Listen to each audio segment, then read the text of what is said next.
The story begins in a world where mercenaries are ready to sell their souls for money. The ones willing to throw their lives away earn an even bigger payout. The captain of the Fang mercenaries takes the final sip from his bottle and casually tosses it off the roof, already done with this whole pile of bullcrap. Apparently he is here to meet the knight commander, who bluntly tells him that he wants him to die. Jake mocks the rich nobles for always using people like disposable pawns, dangling lands and titles in front of them before eventually throwing them away. He asks the commander to repeat himself because apparently he could not hear properly the first time, while secretly hoping the old guy would at least sound a little more sympathetic this time around. However, the rich dude remains completely serious and keeps insisting on it. Jake asks the commander if this is supposed to be some kind of joke. He grabs hold of his blade while trying to reason with him, arguing that he cannot seriously expect mercenaries who are treated like human trash to willingly die while thinking it is all for some grand honor. The commander coldly apologizes for wording things that way and makes it clear that he wants Jake for one final mission.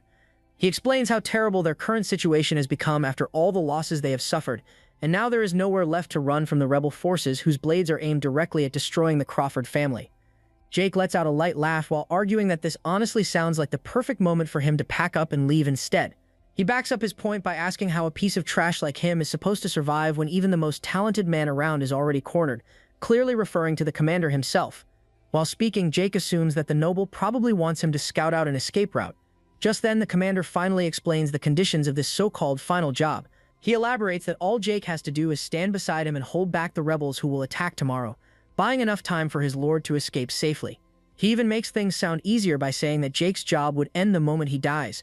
The commander then tosses a very expensive red gemstone toward the mercenary as compensation. Jake immediately smacks the gem away in pure anger while asking if the noble seriously takes him for some kind of jackass instead of the Jake he actually is. Jake refuses on behalf of all the mercenaries to act like nothing more than meat shields. He reasons that they would barely last a few moments out there, and even if they somehow survived that long, the rebels still would not simply let them walk away alive afterward.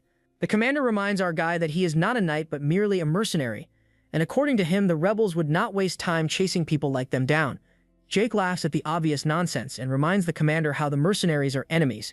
The rebels would prioritize murdering before anything else. The mercenary leader remembers how he has disguised himself as rebel soldiers multiple times before and silently butchered their men and commanders one after another.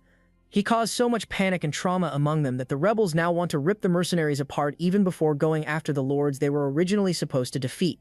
Remembering all of this, Jake realizes that the commander must have already considered everything beforehand, meaning his real intention was simply to use them as decoys from the start. However, the commander denies having such intentions, and instead threatens that if Jake refuses to obey, he will personally cut the mercenary down himself, and take command over them like obedient dogs licking his boots. After hearing that confession, Jake immediately jumps backward while reaching for his sword. He tells the commander that he genuinely used to think he was at least better than the rest of the nobles running wild. While the commander politely apologizes, Jake argues that he is going to cut his head from his body and offer it to the rebels. The rich guy mocks him, asking if our mercenary plans on using his head to beg for mercy. The commander looks stunned seeing the mercenaries resolve, realizing he is even willing to go as far as offering his own head if it means saving his underlings. The mercenary leader argues that he has already promised his men he would make their dreams come true, and he is fully ready to take responsibility for the path he led them down. Jake draws out his sword while speaking, preparing to start what he bluntly treats as a duel for collecting heads. Seeing this steady, unshaken resolve, the commander smiles and acknowledges that Jake is the true leader here. He silently wishes he had Jake instead of his Lord Crawford. Just then, our mercenary leaps forward to attack, but before he can even land his strike, he is beheaded mid-air. As his vision starts fading to black, Jake admits he did not expect the difference in power to be this overwhelming just because of a talent. Even so, he dies peacefully since he had already ordered his men to retreat if he did not return in time. In his final moment, he wonders whether things would have been different if he had been born with the same opportunities as the nobles, and whether he would have reached far beyond where he stands now. As the story continues, Jake suddenly finds himself waking up after being slapped awake by some crying mess of a person. Hans calls him young Master Lucian, and is desperately begging him to open his eyes, practically on the verge of breaking down. Jake feels something really off because by all logic he should either be rotting in hell or chilling somewhere in heaven by now. Instead, he notices his hands feel softer, almost delicate, like the kind of hands some noble girl he vaguely remembers would have. That alone makes him pause as he slowly turns his attention to the crying mess in front of him, trying to figure out who this guy even is. Hans keeps crying while admitting he genuinely thought his master had died. He explains, still panicking, that he was worried sick because if his master actually died, he would likely be executed and made to follow him into the grave. Jake, however, is completely lost at the whole master and servant logic and cannot make sense of any of it. But what bothers him most is the fact that he is absolutely sure this is not some dream or hallucination. He clearly remembers the moment his head got detached. After a quick inspection of his surroundings and his own body, the mercenary reaches the only conclusion that makes any sense to him. His soul has somehow landed inside the body of a completely different person named Lucian. He gets up and walks over to a mirror, and what he sees leaves him genuinely stunned. The face staring back at him is not only unfamiliar but also way too good-looking, and his first completely unfiltered thought is that this body could easily score girls instead of dying as a virgin like last time. He then wonders if this Lucian guy is some kind of noble and turns back toward Hans, trying to squeeze out more information from the crying attendant. He quickly demands to know what year it is, and Hans immediately realizes his master is still mentally shaken, so he answers that it is the imperial year 846. The moment Jake hears that, a cold wave runs through his entire body as he realizes he has somehow returned 15 years before his death. That realization hits even harder when he understands this is not just reincarnation but actual regression. He then moves on to another question, which immediately freaks Hans out when Jake bluntly asks if he has a death wish. Trying to maintain some authority, he scolds Hans for touching and even slapping him earlier without permission. He then casually pressures the boy into revealing who he actually serves. Hans quickly begs for forgiveness, saying he has committed a grave sin, before revealing his master's name as Lucian Valdek, the third son of the Great House. Luckily, Jake is well informed about the House Valdek, since it has been a pillar that has supported the Empire throughout its entire history. He knows this house holds power equal to that of the imperial family, and he has even worked here as a guard for several years, roughly around the same time he has now been reborn as Lucian. Jake remembers his last wish of seeing how far he could go with equal opportunities as royalty, and he quietly challenges destiny itself, telling it to watch closely as he makes it happen. As a first step in his life as Lucian, he opens the window while having high hopes for himself. Later, he walks alongside his attendant Hans while appreciating the Valdek Duchy, knowing he needs to get used to this place soon. While moving around, he notices the servants staring at him with unbelievable eyes like they have just seen a ghost. When he asks Hans about it, it becomes clear that the previous master of this body has been in seclusion and has not come out of his room for over a year. Jake thinks it is all nonsense, wondering what kind of noble would hide himself in a corner of his own house for that long. He then starts worrying about his new big daddy, none other than Grand Duke Sigmund Valdek, since he is sure a man of that level would not just stand by and watch his own blood rot away locked inside a room. Because of that, he starts thinking of the possibilities. Maybe this Lucian is a troubled child who got quietly abandoned, or maybe the big daddy simply chose to turn a blind eye and pretend nothing is happening. Either way, he decides to avoid meeting the daddy for now until he figures out what kind of mess he has actually landed in. Just when things could not get worse, the head butler Edwin shows up, greeting Lucian with exaggerated relief and saying he is extremely happy to see him safe and well. Lucian immediately recognizes him from his life as Jake. Edwin originally entered House Valdek as a child hostage, but his exceptional ability forced the Grand Duke to hand over control of most family affairs to him. Jake remembers him clearly as the right hand of the Big Daddy, and he instantly regrets running into him right after reincarnating. He worries Lucian might pick up on his behavior since he is basically a slum-born mercenary in a noble body. But then he reminds himself that even Edwin probably has not seen Lucian properly for over a year. Thinking quickly, Jake decides to mimic the speaking style of the commander, since that is the most noble reference he has in his memory. Lucian puts on a clean, noble act, thanks the head butler for his concern, and casually mentions that he has come out to check on family affairs he neglected during his seclusion. He adds that luck is on his side since he happened to meet the head butler immediately, then quickly asks if anything unusual or problematic has happened in the family during this time. Edwin simply smiles and replies that everything in the family is better than ever. Lucian lets out a small internal sigh of relief, thinking the butler has not noticed anything strange, and turns back toward his room while saying he feels a bit tired. However, before he can leave, the head butler stops him and informs him that the Big Daddy wants to see him immediately. The next moment, Lucian is escorted in front of his new daddy, Grand Duke Sigmund, who does not look remotely forgiving and calmly asks his son why he is still not dead.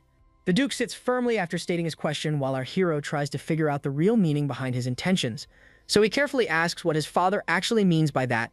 Before he can properly finish, the Duke says he is willing to overlook the young noble using his mother's death as an excuse for abandoning his duties, but he crossed the line the moment he started to toy with his own life after his little protest of seclusion proved completely useless.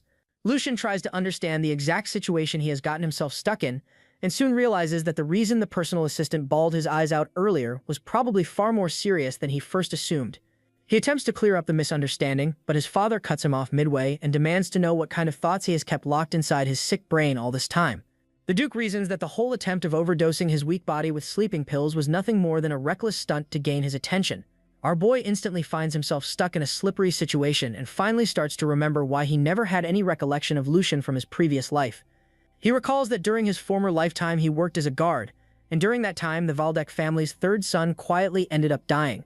The Grand Duke Sigmund Waldeck has 4 sons who all come from different mothers, and our hero met every single one of them during his previous lifetime. However, he never once met Lucian's mother because she passed away from illness very early on, and not long after that, the young noble himself also followed her. In his previous life, he simply assumed that both of them were naturally sickly and never gave the matter much thought.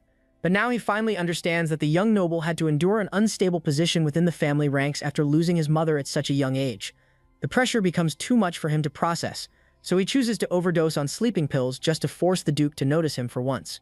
However, after an entire year of seclusion, his body weakens badly and his calculated dosage becomes too much for him to survive, so he simply passes away. Our boy places himself in the Duke's shoes and realizes that the father must feel completely grief-stricken after suddenly losing a son he has not even seen in a whole year because of a reckless stunt like this. Our boy estimates that the Duke must be worried sick deep down, but since his own fate now hangs by a thread, he can almost hear the foundation for his future crack beneath his feet. He thinks that if the Duke ends up disliking his answer, he could either spend the rest of his days serving as a priest at some random monastery, or get shipped off to the far north where treacherous cold and wild beasts wait for him like his luck already decided. This dude deserves 0 peace today. He quickly tries to calm himself down and puts on his best poker face since this is already his second chance at life. He agrees to reveal his true intentions to his father, but before that he sincerely apologizes for staining the family name through his reckless actions and for causing his father so much worry. He then accepts full responsibility along with whatever punishment might come afterward. The Duke points out that it will not change anything, but our boy completely catches him off guard after adding that they should instead rejoice because the past can no longer be changed anyway. As he straightens his posture, he explains that rather than wasting his life lurking around old regrets, he would rather live while working toward the future ahead and asks his father to forgive a child who sincerely repents before his parents. He even adds that such forgiveness is the duty of every parent, one that heaven itself binds them to uphold. Edwin can barely believe his own eyes after seeing the boy he once knew as timid suddenly speak like some confident noble gentleman. Duke Sigmund pauses for a moment before commenting that Lucian has no right to raise his voice and lecture his own father. Yet the clear relief on his face already says more than enough. Our hero bows his head in gratitude, but internally he almost gasps because his gamble actually works way better than expected. Already he recalls that the Duke always values people who can stand up for themselves, so charging directly into the argument instead of acting scared truly turns out to be the right move. His father comments that he has become surprisingly bold after returning from the dead and then questions what exactly his son plans to do with his life from now on. Lucian explains that he plans to start by fixing his broken body, after which he intends to learn the art of the sword properly. This immediately catches the Duke off guard, and our hero quickly follows up by saying that he will also need to eat and sleep diligently if he wants his plan to succeed. His father seems convinced by the explanation and tells him that he will personally observe him from now on regardless of whether he is bluffing or not. He then orders the butler to give him that thing which would apparently prove more useful than empty words, though Lucian has absolutely no idea what his father even means by that. The butler immediately starts making arrangements, while our boy simply stands there confused with the social awareness of a rock. The very next day, however, he nearly loses composure after seeing workers line up while carrying chest after chest filled with gold. At that point, he finally realizes that his father had actually referred to a ridiculous monthly allowance all along. As he touches the coins with both hands, he can hardly believe this absurd amount arrives every single month. So with that kind of wealth now sitting inside his arsenal, he starts to think that building a decent body might genuinely be worth a shot after all. The scene cuts to the beautiful flower garden where the Grand Duke visits with the butler. Seeing the Grand Duke return here after avoiding it for so long genuinely shocks him. Lucian's mother was buried here, and the memories tied to her made it hard for the Grand Duke to even look at the garden. The thought that Lucian's sudden change also stirred something inside his heart quietly crosses his mind. While he is not exactly in his father's best graces, that does not change the fact he is still the son of the Grand Duke's beloved wife. Right then, the Duke suddenly says Lucian was cringe from the moment he was born. The boy always had fear and uncertainty in his eyes, getting startled when someone so much as farted next to him. The only thing Lucian had in common with his mother was his looks. Head butler Edwin's eyes widen in shock when the Duke smiles and admits he was wrong about Lucian. He is certain Edwin also noticed the massive change after the way the little lord stared him down and boldly said exactly what was on his mind. Head butler Edwin shares that he believes the young lord became so soft because of his overly kind heart, but at the end of the day, the blood of a Grand Duke still flows through his veins. Lucian's father hopes that is truly the case, and that his son has the resolve to follow through on his words. Empty talk does not get people very far in life anyway. Hearing that, Edwin admits there is still just one tiny problem. Even though Lucian's frozen pocket money was finally restored, it seems somebody has been stealing from it behind the scenes. After digging deeper into the matter, he learned the one responsible was his elder brother, Geordie. That is not all either. The shameless scumbag also got rid of the maid serving the young lord and planted his own lapdogs there instead, making sure the little runt would never grow into a future pain in his side. The Duke understands the scheme is clever, but it is still small-minded, dirty tactics. He believes the second son holds a grudge against Lucian because of the pressure coming from his mother's family. When Edwin asks if they should step in and take action, the Duke claims Lucian does not need babysitting. If the boy has an IQ higher than a rice cooker, then Geordie's petty little setup should not pose much of a threat. With an amused expression, the Grand Duke strokes his beard and says his son has no future if he cannot even overcome this tiny punishment. Many days pass at the Valdec mansion, and Hans walks into a room where the maids quietly whisper among themselves, worried about Lucian locking himself away once again. Hans was honestly a little shocked after the young lord's locked pocket money got returned to him following that heated yap session with his father. It was a massive chest overflowing with enough gold and precious valuables to make even the greediest gold digger start drooling. His servant notices Lucian trembling slightly and realizes it could not have been easy for him to gather the courage to talk back against his father like that. The delusional ginger gets emotional and nearly bursts into tears for the young master.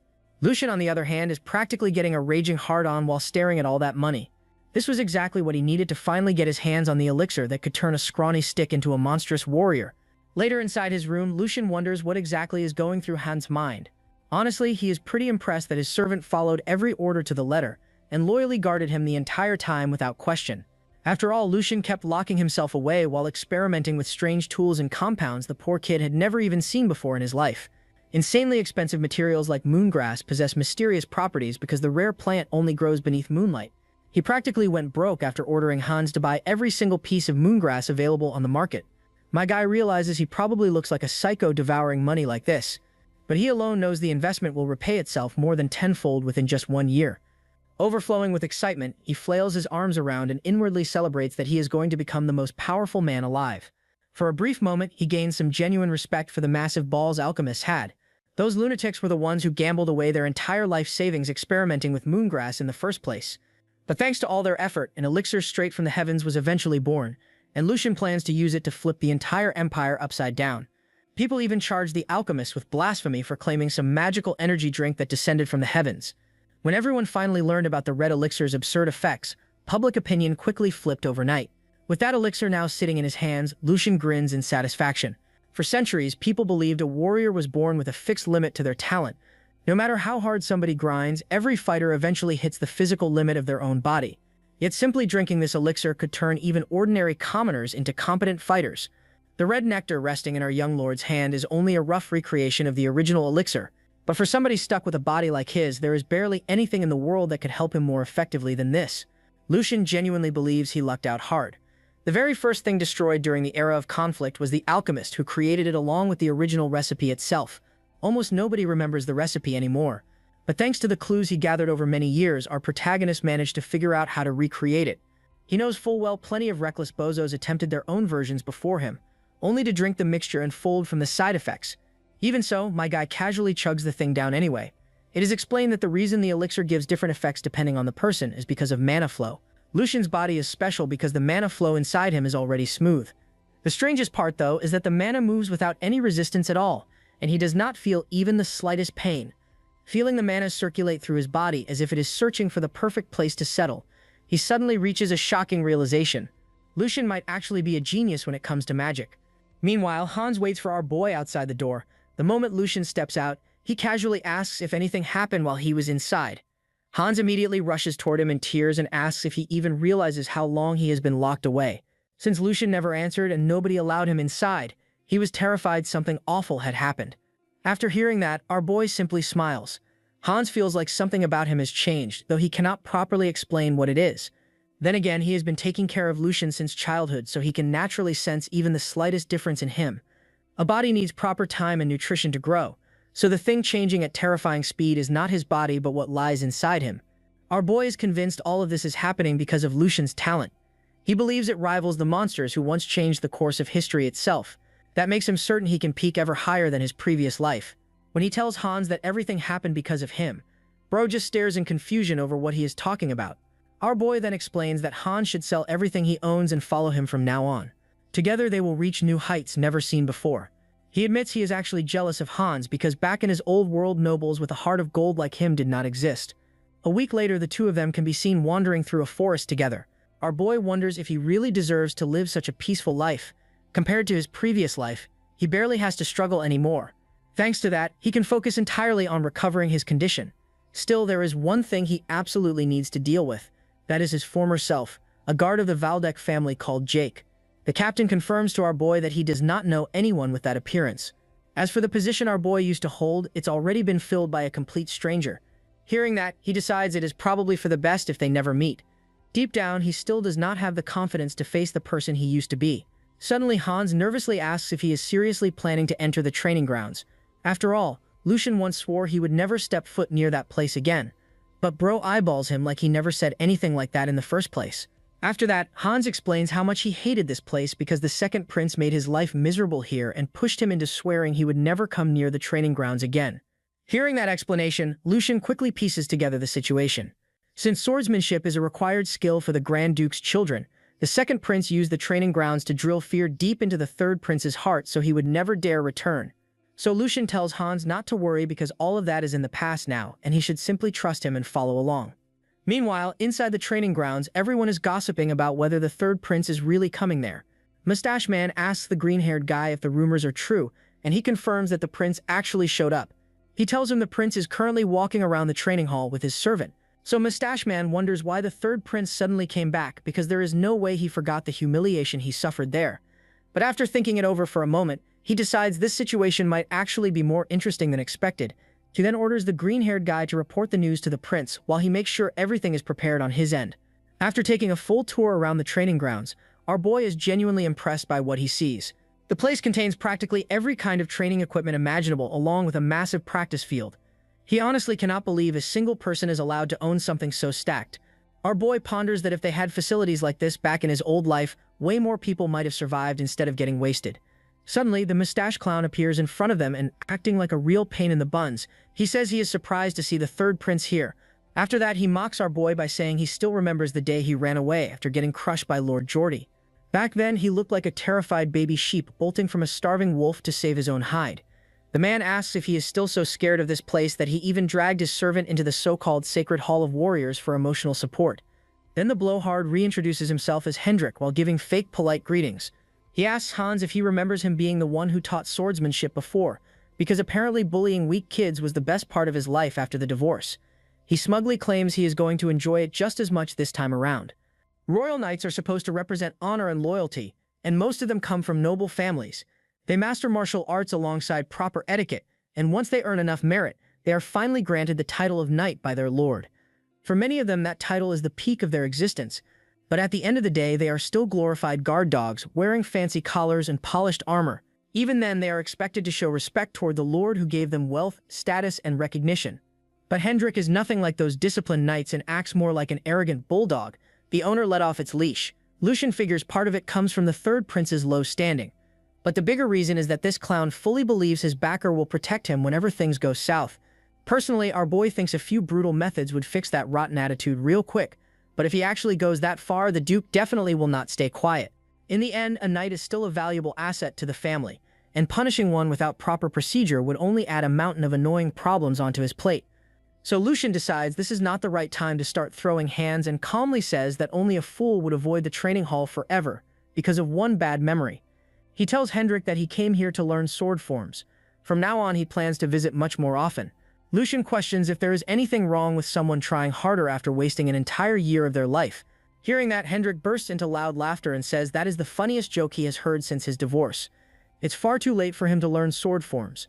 So Lucian asks how exactly he is late, and the mustache knight explains that once someone passes the age of 15, they have no hope in swordsmanship.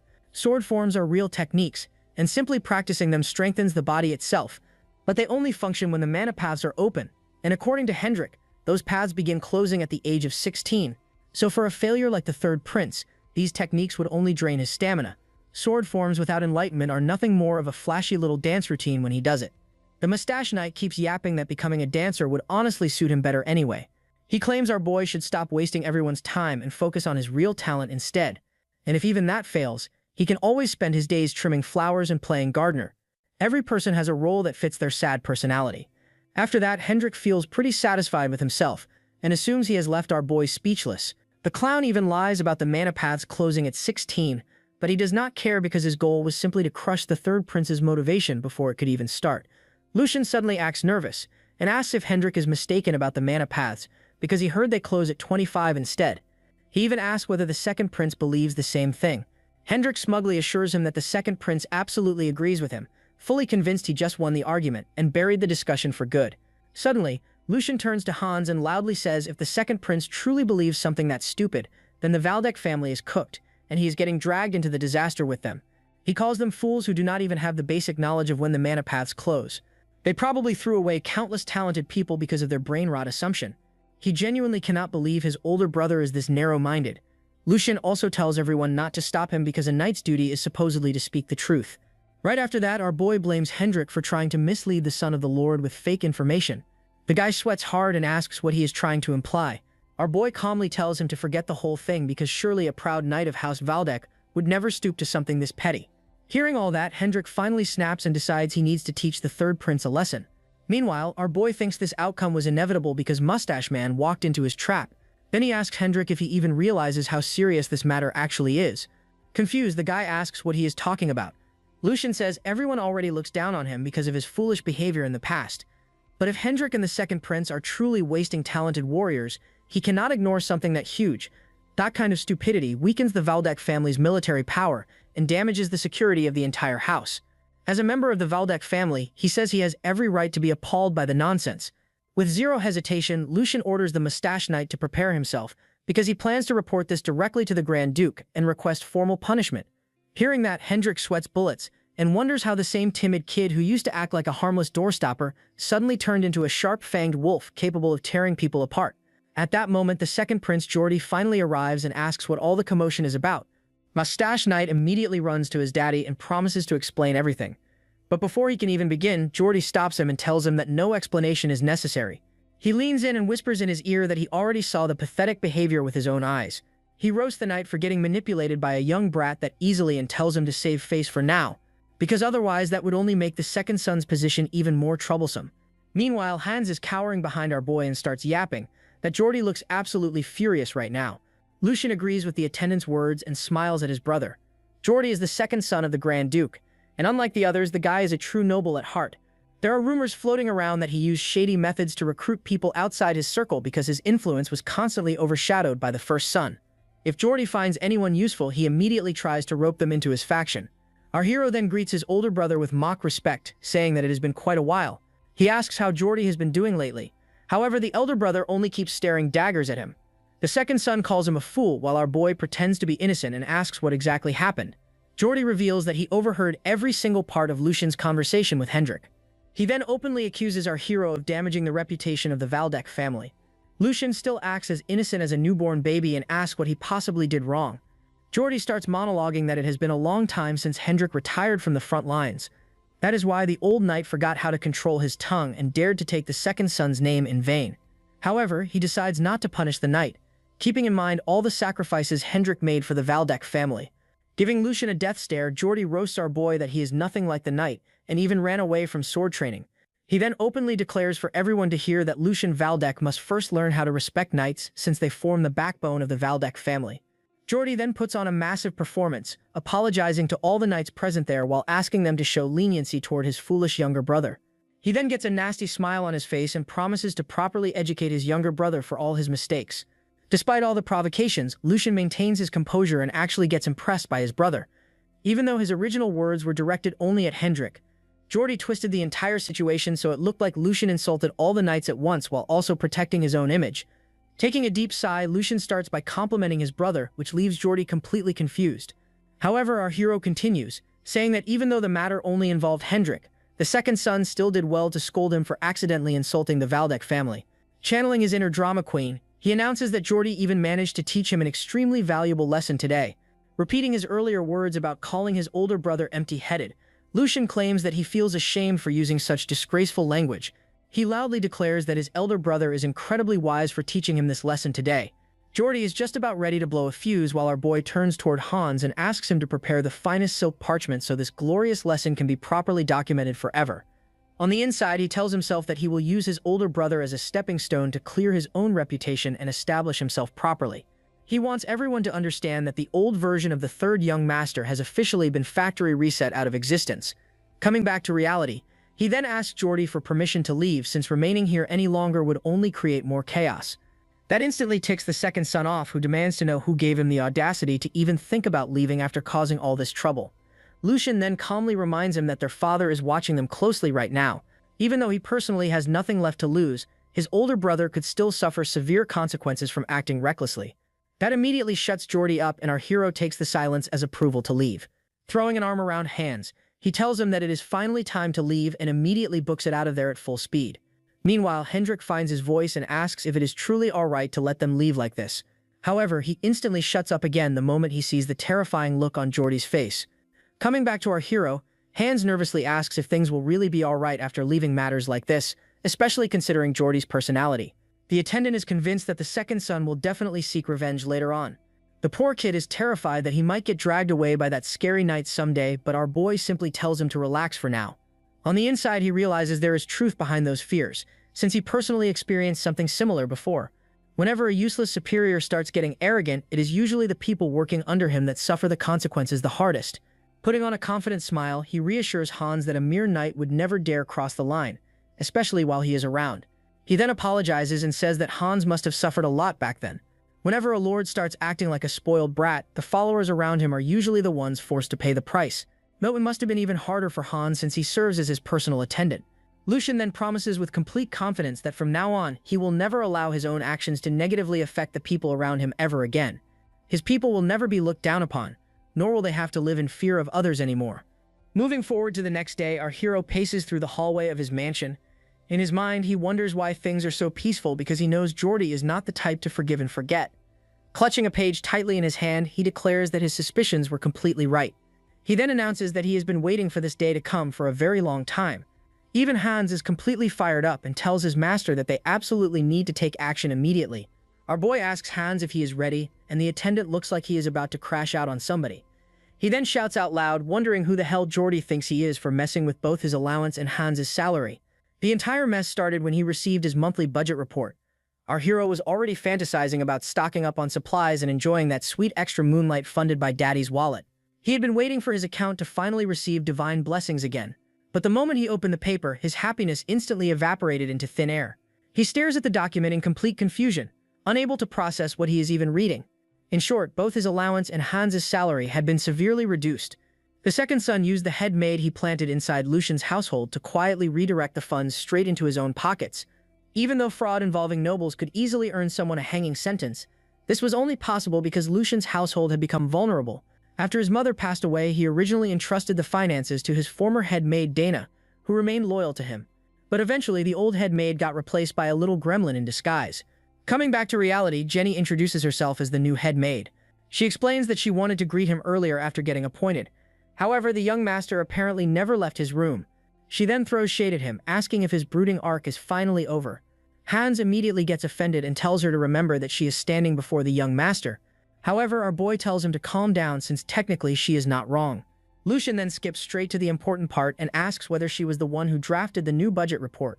Jenna gets a creepy smile on her face and openly admits that she handled everything herself. She explains that since the previous head maid controlled the finances, she naturally inherited the same authority.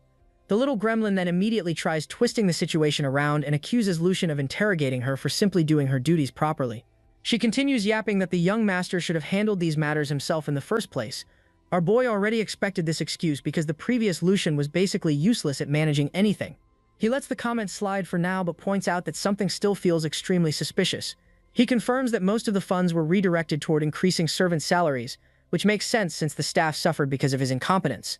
However, Hans's salary got reduced instead of increased, which makes absolutely zero sense. Jenny immediately starts acting innocent and says it was just an honest mistake that she will correct later. She then turns toward the servants and tells them that everyone present can testify how hardworking and honest she is. The rest of the staff freeze up in fear for a moment before immediately glazing Jenny out of pure survival instinct. Watching the pathetic excuses of weaklings, our boy lets out a deep sigh and tells Hans that it is time to leave. The attendant gets confused by the sudden shift in attitude, but our hero then drops a dramatic quote that even though his body is still here, His limbs are refusing to cooperate anymore. Before leaving, he turns around and asks the head maid one final question while telling her to think very carefully before answering.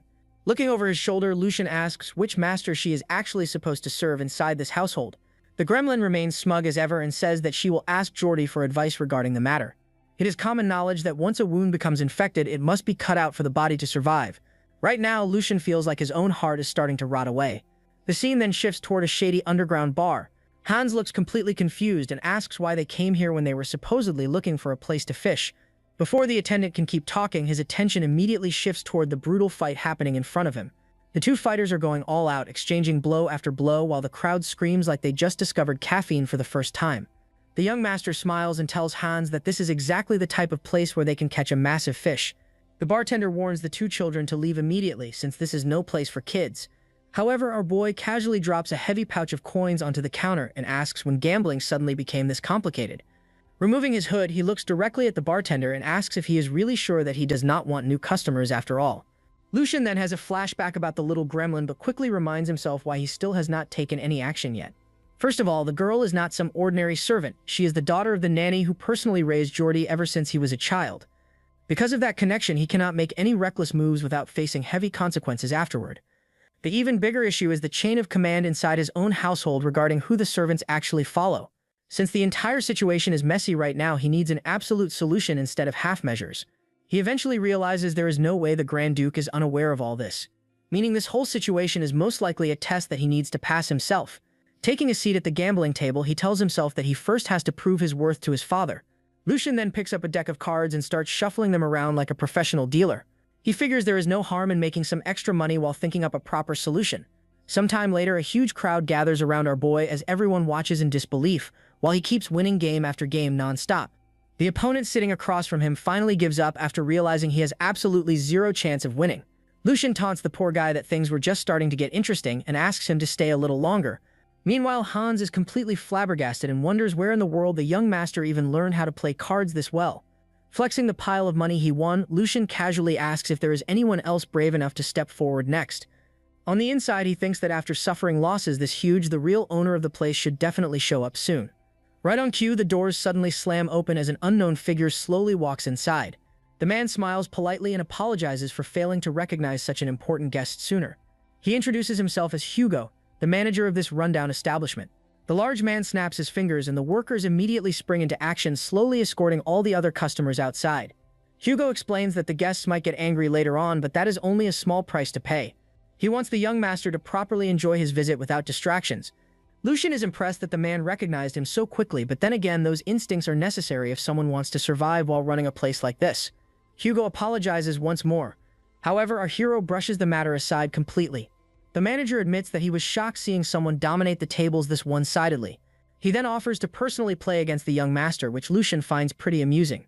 Hugo humbly claims that he is nothing compared to him but has still learned a few tricks over the years, so at the very least it could help pass the time. Hugo immediately tries convincing Lucian that they already earned enough money and should head back home before things get worse. The attendant has an extremely bad feeling about the man standing before them. After spending years around dangerous people in the palace, Hans can instantly tell that Hugo is no ordinary thug. Our hero feels impressed and realizes Hans is not his personal attendant just for decoration. He silently agrees because the man standing before him is actually the infamous Black Shark Hugo. In the near future, this guy becomes a major underworld figure who gives every other thug competition. Hugo originally started off as a poor commoner surviving inside the back alleys. Alongside his monstrous strength, the guy is terrifyingly smart and capable of overcoming almost any obstacle thrown his way. Because of that, he rapidly gained influence before eventually stepping into the darker side of society and involving himself in murders as well. As time passed, Hugo became one of the top rulers of the underworld while controlling 5 entire territories. During the Empire's faction wars, he eventually declared himself a baron and later turned into a feared warlord known across the land. Coming back to the present, our hero thinks that Hugo is still inexperienced at this stage. However, that does not make him any less dangerous.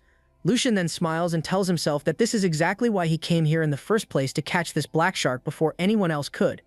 Our hero offers a simple card game which Hugo immediately accepts while even removing the betting limits entirely. After all, he does not want the young master getting bored inside his establishment. Lucian looks genuinely pleased that he finally found someone who understands his vibe. The black shark plays along calmly while secretly plotting to rob the young noble blind. On the inside, the manager fantasizes about the arrogant kid eventually eating all his words later on. Everything seems to be going perfectly according to Hugo's plans. However, he never expected his assigned gambler to get completely destroyed this badly. He subtly signals the card shuffler with his fingers while thinking that Lucian seems like the type to dig himself deeper whenever trapped inside a hole. A crazy grin slowly spreads across his face as he imagines draining the noble completely dry of his fortune. Just then, Lucian suddenly starts rambling about something unrelated, which leaves Hugo confused. The manager asks if there is some kind of problem. Our boy brushes it aside and says he simply wants to ask a question first. He continues by saying that even though they just met today, he has taken quite a liking to Hugo already. Lucian explains that a person's character can easily be judged based on the behavior of the men under him. He then openly states that it takes real skill to successfully run an illegal gambling den like this for so long. If Hugo truly crossed the line, the officials would have never allowed him to continue breathing peacefully. The large man humbly replies that he simply avoids causing unnecessary trouble. Lucian waves his hand dismissively and says he is not as uptight as the other nobles. He then suddenly drops a massive bombshell and asks when Hugo plans to begin large-scale production. That instantly confuses the big guy, however. Lucian digs even deeper and asks about the special product currently being developed in Bestra. He even specifies it further by bringing up the hallucinogens directly to catch the guy completely off guard. Hearing that, even his attendant Hans looks shocked. The big guy immediately starts acting dumb in a desperate attempt to save his own skin. Lucian, however, goes fully offensive and tells the Black Shark to drop the act already. He makes it clear just how much he knows by dragging House Logren into the conversation and revealing that he is already aware they are working together. Lucian even exposes how the entire goal was to directly defame House Valdek by flooding its territory with drugs. He mocks the Marquis of House Logren for relying on such cheap little schemes and practically corners the big guy into admitting it himself. Then he presses even harder by dumping the responsibility for the entire mess onto him, while sarcastically praising his bravery for committing such a crime right inside Valdek territory like some genius mastermind with a death wish. He keeps piling on the pressure by warning the man that the moment he slips up, all of House Valdek will personally make sure to cut him down piece by piece. Lucian continues talking while mentally tearing apart the guy's so-called foolproof plan and making the big fish sweat bullets under the pressure. Lucian only knows all this because of his previous life as Jake. He remembers that in the original timeline, this conspiracy would only be exposed 2 years later by Jake himself. Back then, Sigmund Valdek received reports about drugs spreading through his domain and immediately ordered a raid on the stronghold. But by the time Jake arrived, Hugo had already escaped the city and was probably relaxing somewhere on a beach living his best life while everyone else cleaned up his mess. Even though Jake suffered a major failure back then, he has now managed to turn that knowledge into an advantage in his new life as Lucian. As Lucian snaps back to the present, Hugo immediately falls into denial and hopes he can somehow squeeze out a free pass by rejecting any connection to the drug trade. He tries justifying himself by arguing that he is nothing more than a humble merchant running a tiny little shop. The Black Shark claims that someone jealous of him must have spread those rumors and desperately begs for a chance to prove his innocence. Lucian, meanwhile, keeps pushing the pressure higher as he now brings up the rice mills Hugo has been backing and reveals how the underground tunnel here is actually a secret route leading outside the walls. Basically, the perfect little escape hole for rats the moment things go wrong. Lucian threatens the Black Shark and asks him one final time how far he has progressed with his plans. At this point, Hugo is sweating bullets because he never imagined someone would know this much about the operation. Since he has completely run out of excuses, his brain immediately jumps to the final desperate option of murdering the Valdek brat right here and now. However, Lucian instantly sees through the act and shuts him down before the guy can even properly commit to the thought, forcing Hugo to mentally scold himself for considering something so suicidal in the first place. He starts imagining just how horribly this could backfire and how he could end up strapped to some human experiment table before the day is even over. Wanting to survive no matter the cost, Hugo quickly drops to his knees and begins begging for mercy. He desperately tries bargaining for his life and even offers himself up as a loyal dog willing to lick Lucian's boots if necessary. The rest of his men inside the place immediately follow the Black Shark's example and start begging for forgiveness too. Lucian slowly gets up from the sofa while admitting that keeping a dog around honestly sounds like a pretty decent idea. However, he says it feels way too plain and boring as he sits down directly in front of the Black Shark he has completely humbled. He then tells Hugo that he doubts a man like him would truly be satisfied living as someone's dog forever, and instead offers him the chance to become a knight. Hearing that, Hugo suddenly remembers how he once dreamed of becoming a knight himself, but as expected, reality forced him to abandon that dream long ago. Deep down, he always believed he would remain nothing more than a disposable tool for the nobles, no matter what he did, simply because he was born with a low social status that society would never let him escape from.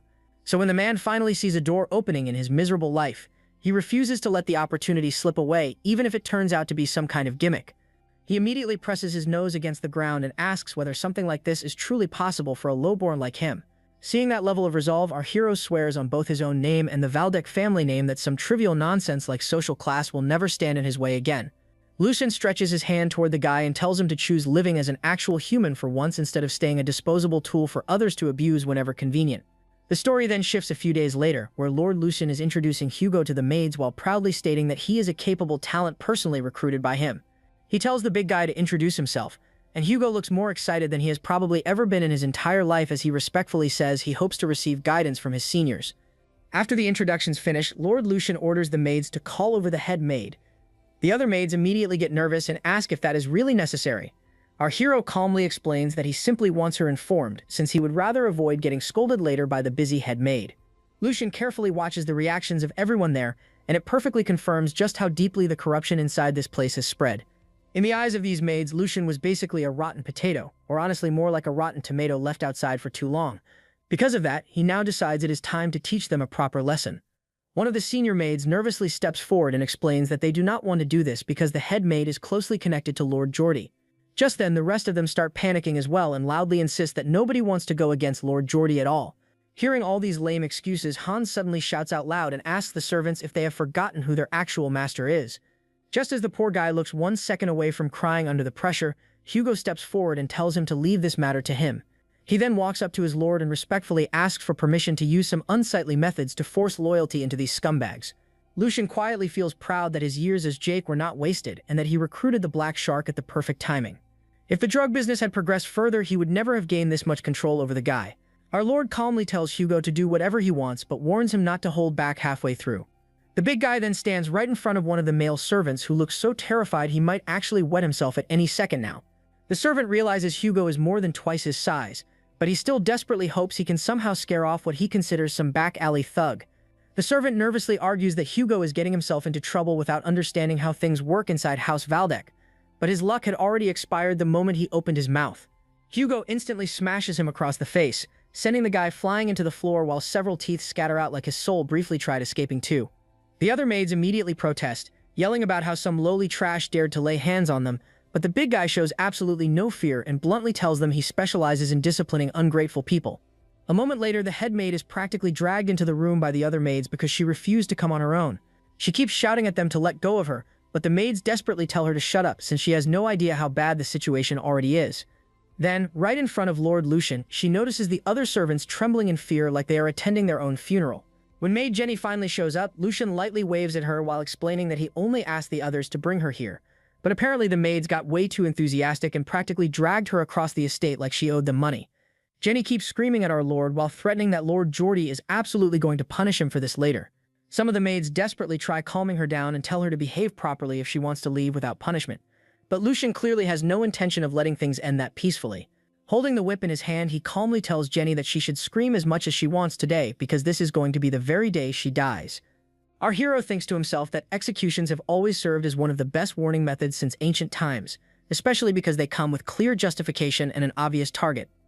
The biggest advantage is that they leave a lasting impression on everyone involved, so he calmly walks toward the head maid because the punishment he has in mind already feels more than sufficient for her crimes. She stares at him with open contempt while he keeps a cold expression on his face, and thinks that after today sets an example for everyone, even the Grand Duke will finally acknowledge that the weak and frightened Lucian no longer exists. He then calls over one of the butlers, who instantly understands the assignment and forces Jenny down onto her knees without hesitation.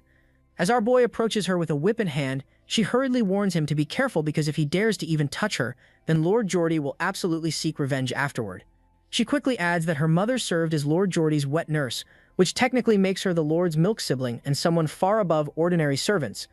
Lucian completely ignores her non-stop rambling and calmly asks whether those truly are her final words before adding that it would honestly feel pathetic if she died while shouting her brother's name over and over again. He then asks if she has any better excuses prepared, but the moment she tries to bring up Geordie once more, he immediately cuts her off. Our hero tells her to wake up and face reality, because she genuinely has no escape left now since he already possesses enough justification to kill her on the spot.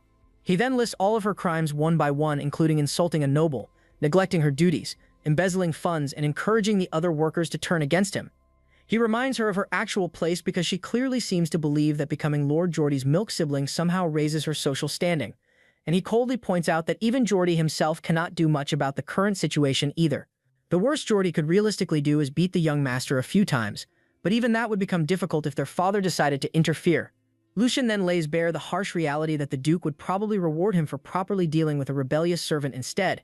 He reminds her once again that Geordie is nothing more than an heir just like himself, and not some untouchable emperor who owns the whole world.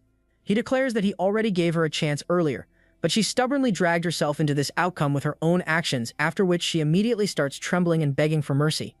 Our boy simply smiles at her panic, and not long after that, the well-deserved whipping finally begins. Sometime later, news reaches Lord Geordie and he rushes toward the residence, completely unable to believe what just happened. He wonders how that timid little brother managed to take such a massive step after previously getting humiliated by the head maid so badly. More importantly, however, he cannot understand how the people he planted inside the residence failed to stop Lucien at all, which can only mean that his younger brother has already seized complete control over every servant there. As he struggles to catch his breath, his knights quickly reassure him that the reports must be some kind of misunderstanding because Lucien simply does not have the temperament to hurt anyone. They even remind him that the young master fears Geordie more than anyone else, and he almost starts to agree before a blood-curdling scream suddenly echoes through the entire hall. They immediately rush toward the source of the noise, only to find young Master Lucien calmly standing there with a blood-covered whip in hand while Hugo firmly holds the maid in place beside him. Geordie visibly shudders at the sight before demanding to know what exactly is going on here. Our boy casually welcomes his elder brother, but then tells him to leave because he is currently a little busy dealing with the root of rebellion among his people. Without missing a beat, he tells Hugo to prop her back up again, which immediately causes Geordie to order his men to retrieve the head maid at once. The knights rush toward our hero, but Lucien simply warns them that if anyone steps within 3 paces of them, Hugo should slit the maid's throat immediately, and he himself will take full responsibility for whatever follows afterward. Geordie's men instantly freeze in place while Hugo presses his dagger against the maid's throat and calmly promises that there will not be even the slightest chance of survival if he acts. As he says this, he lightly cuts across her neck just enough to prove that he is absolutely not bluffing around. Jenny immediately starts whimpering and calls out to Lord Geordie with a trembling voice that sounds seconds away from completely breaking down. Geordie orders Hugo to drop the dagger and warns that if he refuses to comply, it will not only cost him his own head, but his family's heads will also end up displayed across the city walls. To everyone's shock, however, Hugo calmly replies that he has no intention of obeying because his master is Lord Lucien, so he sees absolutely no reason to follow someone else's commands like some background extra with no loyalty settings installed. Hugo remains completely unwavering and declares that he will fulfill his duty to Master Lucien regardless of whatever consequences might follow afterward. After realizing that the situation has slipped completely out of his control, Geordie hesitantly asks Lucien why he is treating Jenny so harshly, so our boy calmly explains that she insulted her superiors, ignored direct orders, and even meddled with the estate's budget. Because of that, he declares that the punishment he imposes is completely fair and justified before asking whether his brother is actually capable of separating public matters from private emotions in the first place. The story then explains the order of succession within House Valdec. The eldest son and first in line is Tristan Valdec. Second comes Geordie, who is currently locked in a power struggle against Tristan. So this is the perfect moment for the second son to make a name for himself inside the family. There is one massive setback, though, after he got publicly embarrassed by our boy. After that, if he also fails to protect his most valued servant, Jenny, it would make him look even worse. All of his followers would realize he does not possess nearly as much influence as he pretends to. Their loyalty would crumble on the spot. Clenching his fists tightly, Geordie admits defeat to his little brother and asks him to let Jenny go. Even his own servants are stunned by the sudden surrender, while Hans' goofy fear slowly shifts into disbelief. Meanwhile, Hugo stays cold as steel with a knife pressed against the traitor's throat, refusing to move an inch until his master gives the order. Laughing inwardly at his older brother's pathetic collapse, Lucien refuses to let him off just because he admitted defeat. This clown ruined both Lucien and Hans' lives, and that is not something that can be fixed by flapping his spoiled little silver spoon mouth. The sheer nerve of this guy genuinely disgusts him. Acting clueless, Lucien asks what exactly his dear brother is even admitting defeat over. Geordie's face twists with frustration as he explains that he is merely punishing a snake who committed far too many crimes, which is naturally his duty as a lord of the house. He adds that embezzling money is a grave crime even nobles cannot simply push aside. Other people would start taking the matter lightly if he suddenly dropped the entire case just because of his brother's request. With a wicked smirk, Lucien says he would never wish to reject his brother's heartfelt request. But sadly, there is simply no reasonable way for him to justify stopping the punishment now. Trembling with rage, Geordie grinds his teeth and demands that Lucien stop talking in riddles already and state his conditions clearly. Jenny starts shaking the moment she hears the whip crack once again. Lucien then explains that back in the old days, the punishment for thieves used to be very simple. Jenny sweats bullets when our boy flat out demands they repay the stolen money several times over. With the most punchable smug grin imaginable, Lucian asks his big brother if he even knows how much cash he is about to cough up. Later inside his father's office, the Grand Duke sits deep in thought. He reflects on Edwin's report about what went down between his second and third sons, and when he asked if the whole thing was true, the head butler confirmed he witnessed everything himself. He also explains that Lucian personally recruited some brute from the streets named Hugo. That same Hugo played a major role in ripping out the spies buried throughout his annex. Afterward, Edwin informs the Grand Duke that Lucian's annex has now become the most heavily guarded area in the entire mansion. Right as Duke Sigmund is processing all this, he hears a knock at the door and gives permission to enter. Our boy strolls in like it is just another Tuesday and calmly asks why he was summoned. His father turns around and hits him with a stare sharp enough to make even Lucian feel a little pressure. He is caught off guard when Duke Sigmund says the stunt he pulled caused a massive uproar throughout the house. Staying calm, Lucian replies that it was only a minor issue. Those undisciplined servants were overdue for some harsh correction anyway. That said, his father is not a fan of the way he humiliated his older brother during that little performance. The Duke asks if he understands that the second son will absolutely retaliate after this. Lucian responds that Geordie cannot do anything he is unable to handle. The punishment was something that needed to happen. His aura peaks as he declares he cannot call himself a Valdec if he hesitates to punish a servant out of fear of retaliation. The Grand Duke is genuinely stunned by his sharp response, and Lucian confidently states that his actions will not damage the Valdec reputation. Regaining his composure, the Grand Duke informs him he has full permission to strike back if Geordie comes after him. But if the Valdec name gets dragged through the mud, he will stand with Geordie regardless of who was actually right. That brain-dead ultimatum leaves Lucian staring at his father. Bro straight up asks what in the world that's supposed to mean. Amused by his reaction, his father acts like the answer should already be obvious. Since his older brother is desperate to earn recognition, Geordie has spent years contributing to the family. Meanwhile, Lucian spent most of his life rotting away inside his room. In a situation like this, the family head naturally sides with the son who has done the most for House Valdec. Hearing that, our boy strokes his chin as something finally clicks in his head. It seems his father is indirectly telling him to surpass his brother and climb the hierarchy himself. The man is basically pushing him to build power and contribute to the family's legacy. After analyzing his father's words, Lucian realizes this is Duke Sigmund's way of speeding up the competition by handing him an invisible deadline. It is a sign that the succession war is finally beginning, and the Grand Duke wants him to join the battlefield. A grin spreads across his face when he figures out this is simply his father's weird way of forcing him toward the opportunity sitting right in front of him. Since he actually enjoys his father's indirect way of doing things, he reaches into his inner pocket to seize the moment. Slamming a report onto the Duke's desk, Lucian boldly declares that his next move is already underway. He stares Duke Sigmund directly in the eyes and claims it is something so massive that even he won't be able to ignore it. His father confirms one last time whether he is just faking all this for merit, yet Lucian assures him it is 100% authentic. In fact, he personally pressured the insider working under House Logren into exposing this information. The instant the Grand Duke hears that, a terrifying aura bursts out from him and blows Lucian's hair back from its sheer intensity alone. Lucian goes speechless as Duke Sigmund expresses his hatred toward that shameless vulture, Marquis Bernhardt. He cannot believe the Marquis would stoop so low to dirty his territory. Lucian's eyes are still wide from the shock, and he finally understands why the Duke is called the Empire's Sword. Before he ends up caught in his father's crossfire, he politely asks for permission to give his opinion. He states that House Logren will try to flee the moment they report this matter to the Emperor. There is no direct proof connecting House Logren to the drug trade, and if the Emperor pushes the investigation too much, it could easily backfire on them politically. Impressed by that analysis, the Duke starts wondering when his little shut-in suddenly became this politically sharp.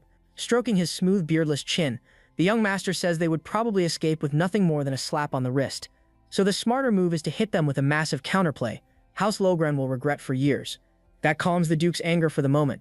He takes his seat and asks what exactly his son's grand plan is. Lucian explains that he intends to lock them down completely, and he already started by securing their escape route. Recently, he recruited an insider to his side who was abused by the Marquis for years. That instantly reminds Duke Sigmund about Edwin mentioning Lucian's new knight Hugo. The Duke is shocked that Lucian recruited the man while he was aware of everything happening behind the scenes. Even his father admits the double agent strategy is well planned. Lucian assures him the scheme is solid because the Marquis would never suspect his own right-hand man of betraying him. Given enough time, House Logren will have no choice except to swallow the loss and take the humiliation. But after hearing the full plan, his father immediately points out one massive flaw. With sharp eyes that pierce right through him, the Duke warns that the entire scheme falls apart when that back-alley rat decides to betray him instead. Trusting someone who could betray him at any moment will get him nowhere. Hearing that, Lucian fires back that he is not relying on trust. He is betting everything on Hugo's dream. The man's goal was to become a distinguished knight whose name is known throughout the land. His aim is for his name to go down in the history books. That may sound like empty yapping to them, but it is the burning desire that drives Hugo insane. That desire is exactly why Hugo will not betray him, and he is willing to bet everything on it. His father looks unimpressed by the childish sentiment and asks how he plans to deal with betrayal. Lucian calmly states the responsibility of his knight is his own, and he will stake his own neck on the line. His answer satisfies the Grand Duke. As a reward, he promises to teach his son the Valdec family's special sword form, the Lionheart sword. Later that day in the library, head butler Edwin apologizes for letting such a filthy drug business slip right under his nose. The Grand Duke does not waste words on him, admitting his own part by ordering Edwin to focus more on border control. So he sees Lucian discovering Bernhardt's shady little operation used to hide his illegal trade as a stroke of sheer dumb luck. Edwin and the Duke figure out this is simply House Logrand's way of slandering Sigmund's name and curry favor with the Emperor later. With that said, the Grand Duke worries about what motivated Bernhardt to make this move, and more importantly, how Hugo got close to his son. The head butler reports that Hugo's reputation paints him as nothing more than a loudmouth thug running a gambling den. However, the man was actually a massive underworld boss. The head butler admits it is a huge surprise that Lucian managed to control a man who spent his entire life ruling over others. He calls it a turning point in the third son's growth. Duke Sigmund, however, only sees that a man driven by dreams of fame would never last long as an underworld boss. In his eyes, Hugo saw the potential behind Lucian's genius, and chose to bet everything on serving him as his subordinate. That said, he informs Edwin that Lucian has finally proved himself worthy, so he will pass down the family sword form to him. The head butler is visibly surprised and asks who will teach him, to which he replies it will be Master Eisen. While he is not thrilled about disturbing the elderly man secluded in nature, he is certain Eisen will find the boy worthy of training. That night, our young master shocks his little servant. Hans nearly loses his mind and thinks it is a joke when he hears Lucian is officially a candidate for successor of House Valdec. The little dude drops to his knees in tears over the news, annoying Lucian so much that he asks Hugo to deal with him. Hugo manhandles the little guy with his bear-sized hands and tells him to calm down. Addressing him as senior, he says it was obvious their master's cracked talent would eventually be recognized. So as his right-hand man, it is Hans' job to keep his cool over tiny victories like this. Hans blushes like a kid on Christmas and starts giggling over getting called Lucian's right-hand man. He then shows some grace, claiming he is not worthy of that title yet. He still has a lot to improve if he wants to become a proper example for a talented senior like Hugo. Lucian watches with dead eyes as the two polar opposites play around in front of him. That ability to get along with anyone gives him even more confidence that Hugo was the right choice. He then tells Hans this news is supposed to remain a secret between his most trusted men before the official announcement. Then he quietly analyzes the softy kid serving him. Hans may be softer than a pile of cotton for his own good, but his loyalty is genuine. With proper training, he bets Hans will become one of his greatest assets. Meanwhile, Hugo is already a capable bodyguard who only needs fame and honor to shine his leadership qualities. As a knight, Hugo will become his strongest aid. So Lucian wants to focus on raising quality subordinates instead of building a bloated army of useless followers. With that, he tells the boys they have a rough road ahead, so he will rely on them because it is not something he can overcome alone. His loyal servants swear to support their lord to the absolute best of their abilities. A few days later, our young master stands alone in the middle of the training arena.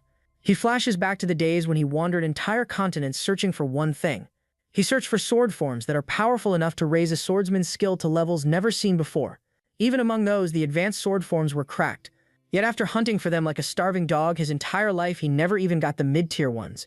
Our MC only got his hands on the trash-tier techniques apprentice knights practiced during basic training. But learning a sword form without mana from a noble's blood is difficult, so he was beyond thrilled when he obtained some of the lowest-tier forms. There was just one problem. Swordsmen with advanced sword forms still whooped him with embarrassing ease. That unfair advantage cost him countless comrades on many missions, and fueled his obsession to chase them his entire life. Now the same lowlife who clawed his way up from nothing is about to inherit a sword form reserved only for the highest members of the Valdec family, the Lionheart sword.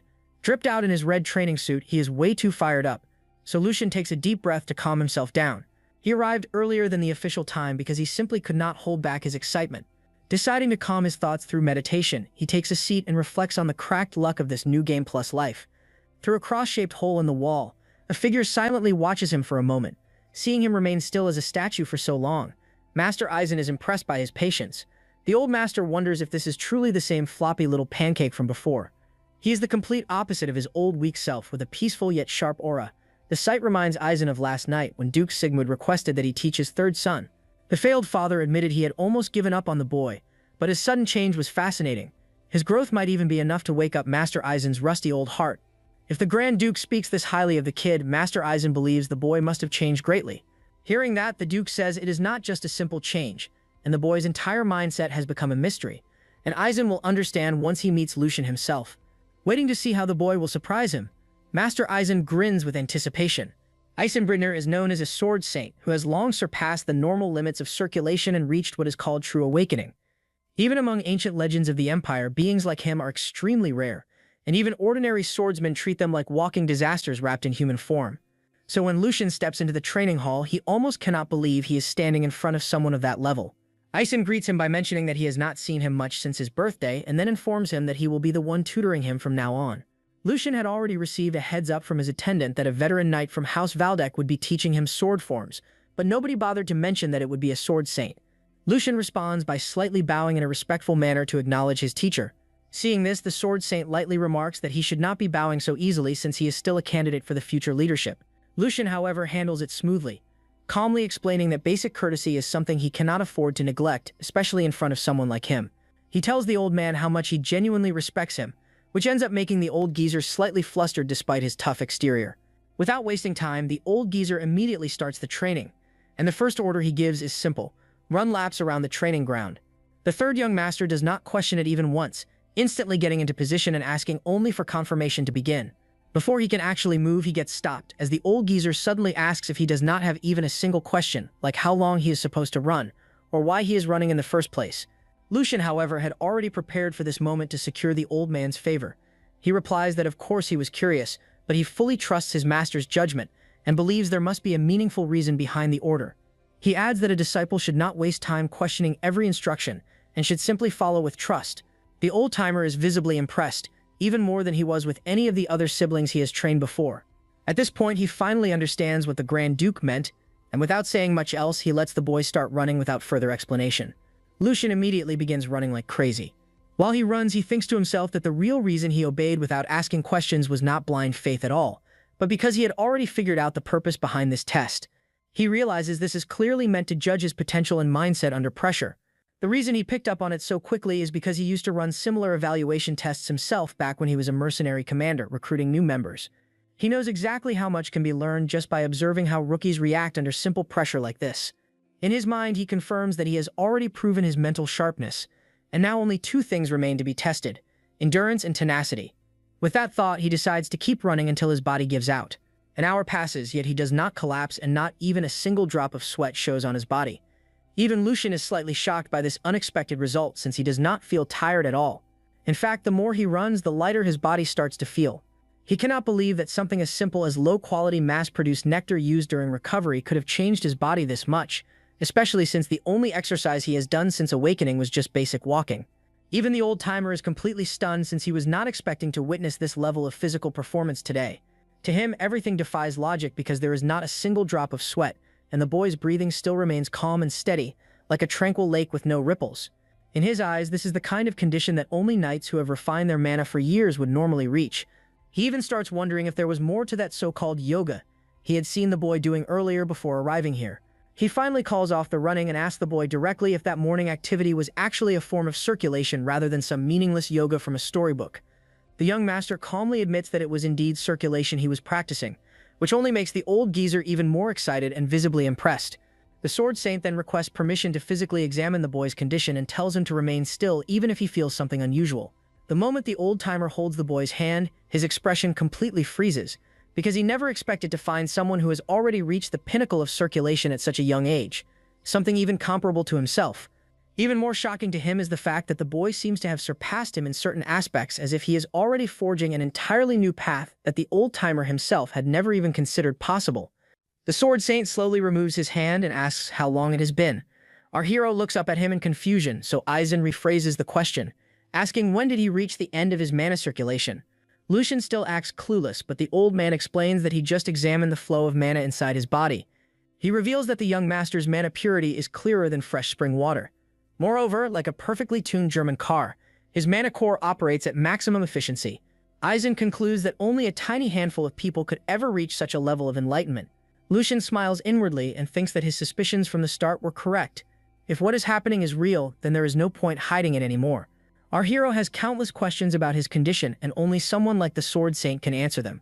Coming back to reality, he explains that it has been around a month, though his pathways were open from the start. The old man immediately gets shocked by that answer. Lucian continues that he heard breakthroughs were supposed to involve pain and resistance, but he never experienced anything like that. That instantly gets the Sword Saint thinking that the young lord surpassed all his expectations. Maybe those legends about swordsmen splitting mountains and seas are not exaggerated after all. The old man suddenly asks whether our hero would consider giving up his position as a potential successor of the Valdec family. That completely catches Lucian off guard, and he immediately asks why the old man would even suggest that. He wonders if his body has some flaw or perhaps a curse that will kill him if he keeps using mana. However, the Sword Saint reveals that the truth is the exact opposite. He explains that Lucian's body is practically the perfect vessel. Not only are his body and mana flow refined to peak efficiency, but he also possesses the potential to go even beyond that. Aizen then lays it out clearly that if the young master devoted himself entirely to the sword, he could easily become the next Sword Saint. Lucian becomes completely flabbergasted by those words as he struggles to process what he just heard. After reincarnating, he already knew this body was gifted, but he never expected it to be this monstrous. He already considered himself lucky just for learning the Lionheart sword techniques. Lucian believed this second life might finally let him reach the top level. But now he realizes he can climb even beyond that and stand at the absolute peak itself. However, such a path will never be easy.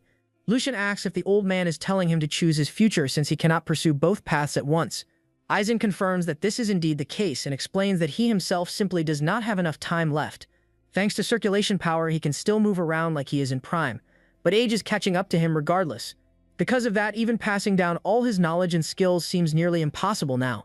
Our hero recalls from his previous life that Aizen would pass away roughly 8 years later. He genuinely wants to accept the old man's offer. However, the coming calamity cannot be overcome through martial strength alone.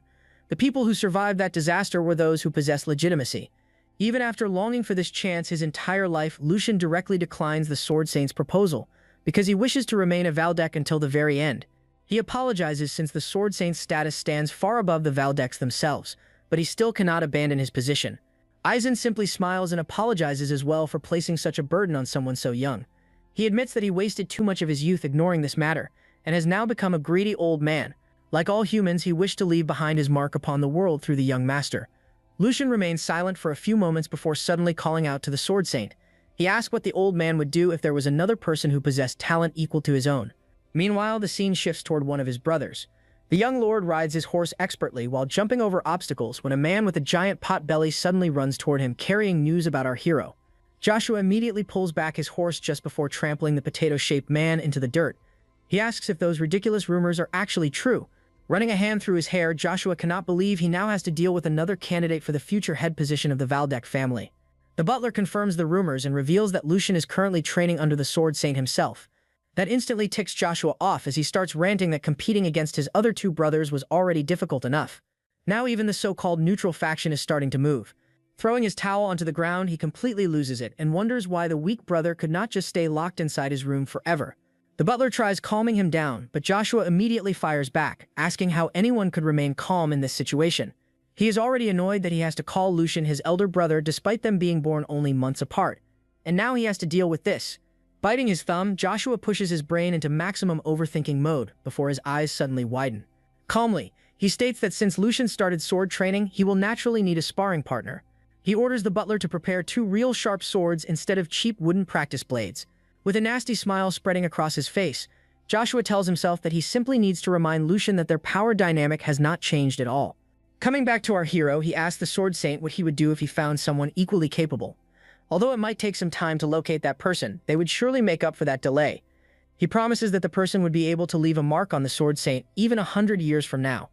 The old man smiles and claims that he feels he has left our hero with a difficult task. He then tells the young master not to bother with this matter anymore and thanks him. Our hero thinks that this definitely must have felt like a joke to him, since even the most famous swordsmen are mediocre in his eyes. However, he tells himself that the Sword Saint can still keep hope. If our boy is someone regarded as the perfect vessel, then there must be someone with the perfect talent out there. In the past, he knew a person who was thinner than a stick and learned a very inferior version of swordsmanship, and yet remained at the top. The story then shifts to a group of knights rushing at a lone figure. In a flash, all the knights get sent to the afterlife with their throats slashed. That person only had pure talent as he became one with the sword. He was known as the sword demon Felix. Our hero tells himself that the guy will be his strongest vassal and will become the disciple of the Sword Saint. Going back to the training arena, Aizen tells our hero to show what he has learned so far. He instructs him to strike the wooden target 3 times in 3 different ways. He adds that since our hero can control mana, He should do a fourth strike using it. The young master locks in, thinking that this is the first time he has gripped a sword after reincarnating. He figures that he will need to control his strength, but then recalls that the real Lucian did learn swordsmanship. Our hero then gets into a fighting position as he delivers a vertical strike. Twisting his hands, he then delivers a horizontal strike and a diagonal strike. Finally, he concentrates mana into his sword, rushes towards the wooden target and blows it away with his attack. As the dust finally settles, our hero still remains in his swinging stance, trying to score max performance points. He figures that even though his movements were rusty in this new body, it should still be enough for a beginner. Lucian starts wondering if the old man is going to make his training more intense now. Aizen stays silent for a few seconds and then goes on to say that he expected a certain level of skill from the master. However, he was still extremely surprised. To our hero's complete shock, he states that the display was dog water at best. He asks the Sword Saint to repeat what he just said, who replies that the answer remains the same. The old man continues that his swordsmanship is full of bad habits. He even hints that the young master swings like a mercenary, which starts to make him sweat. Aizen explains that he focuses too much on power and speed while completely forgetting balance. Because of that, the sharpness of his attacks is dulled and there are huge openings in his defense. He then asks regarding the final blow, just how much time Lucian takes to infuse his sword with mana. Our hero answers that doing that requires him about 1 to 2 seconds. The temperature of the room suddenly drops as the old man states coldly that the 2 seconds he just mentioned are the difference between life and death. Faster than lightning, the old man manages to unsheath his sword and aim it at his neck before he even notices. He goes on to say that our hero needs to understand that gap because an enemy will relish such an opportunity. Lucian breaks into a cold sweat since he did not even see the stick till it touched his neck. On the inside, he calls himself an absolute idiot.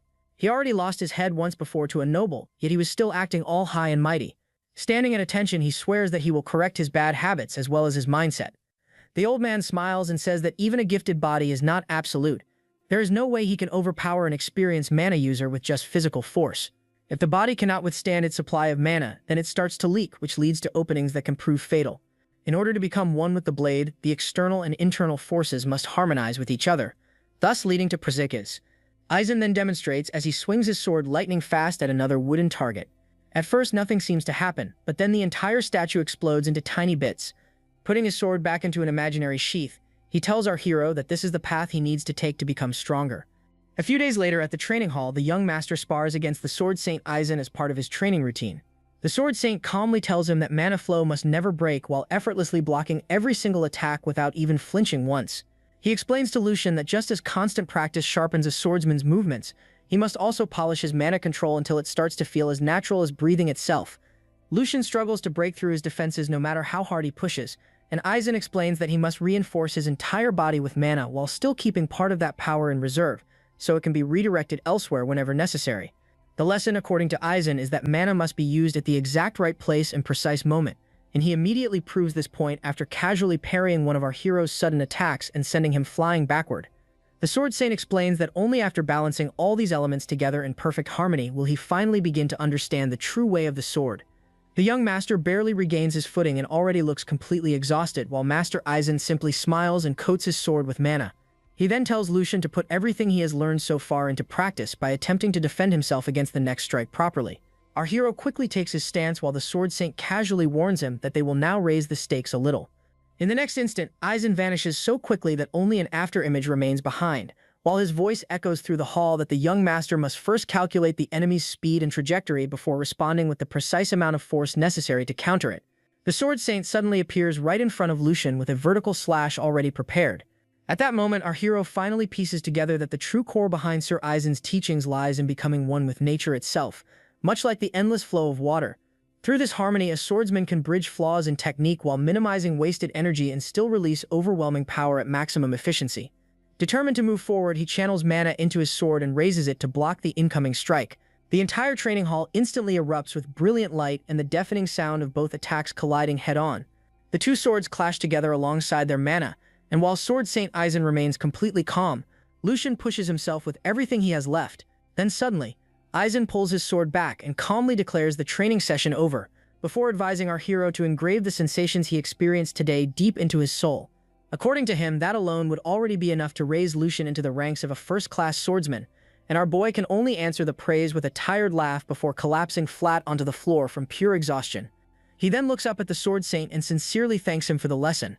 After some time passes, the maintenance crew arrives to clean up the training grounds and clear away all the shattered debris scattered around the hall.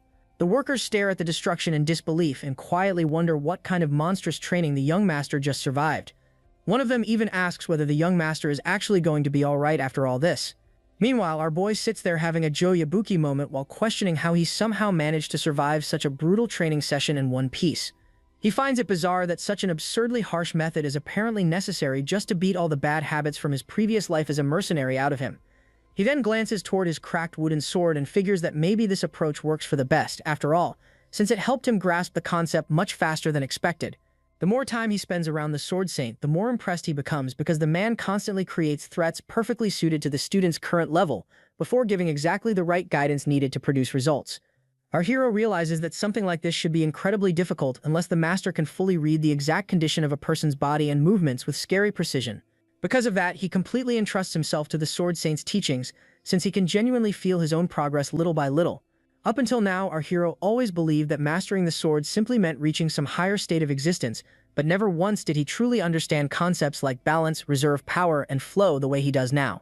He starts to think that the most important element may have already existed within him from the very beginning, which makes him wonder whether these teachings could have helped him get closer to the noble who killed him back in his previous life. The memory of the lash flashes through his mind, and he quietly wonders if he at least managed to exchange even a single proper blow before meeting his end that day. After sitting around idly for a while, he starts to think that ending the day this early feels like a complete waste of time and wishes he had someone suitable to spar against. But almost as if the universe suddenly decides to hear him out for once, he notices an entourage approaching alongside Joshua. The fourth son walks toward Master Aizen and greets him enthusiastically. Aizen welcomes him calmly and asks what brings him there before adding that he is currently busy training Lucian, so Joshua should return another time if he merely wishes to talk. Joshua quickly shakes his head and says that is not the reason for his visit at all. Aizen then asks why he came there, and Joshua explains that his brother recently started sword training again, so he arrived to help him out personally.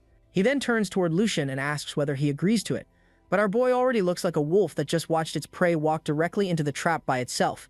Master Aizen asks what exactly the youngest master means by this sudden offer of assistance, so Joshua explains that he wishes to duel Lucian in order to test the practical application of mana in real combat. He then adds that he has not had the chance to properly interact with his brothers for quite some time, so he considers this the perfect opportunity and politely apologizes if his request sounds rude before asking Aizen to allow the duel. Meanwhile, our boy quietly marvels at the silver tongues carried by the heirs of the Valdek household. He immediately sees through the bluff and notices that not only did this brat barge in without warning, but he also brought real swords to challenge a brother who has not even completed a full week of training yet. At that point, Joshua's intention to suppress his older brother while strengthening his own position becomes painfully obvious. He also realizes that the little schemer carefully disguised everything as friendly help so he would not suffer any consequences afterward. Since the duel will happen directly under the Sword Saint's supervision, news of it will naturally spread through the estate faster than gossip at a family dinner.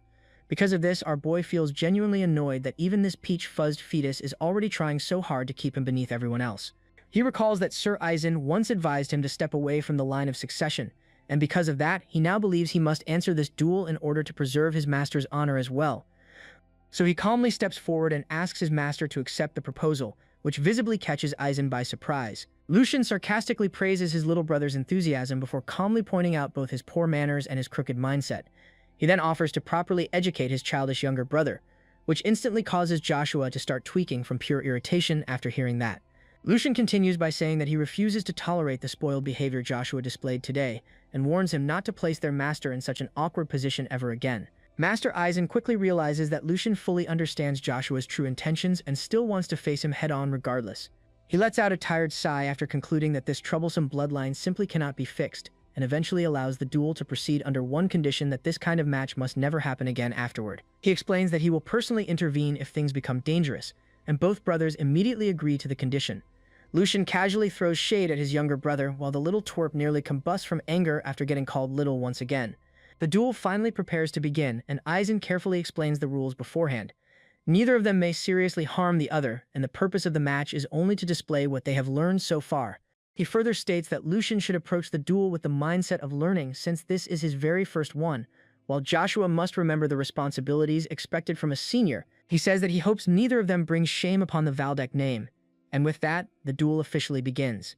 Both brothers unsheathe their swords and stand facing each other across the training ground.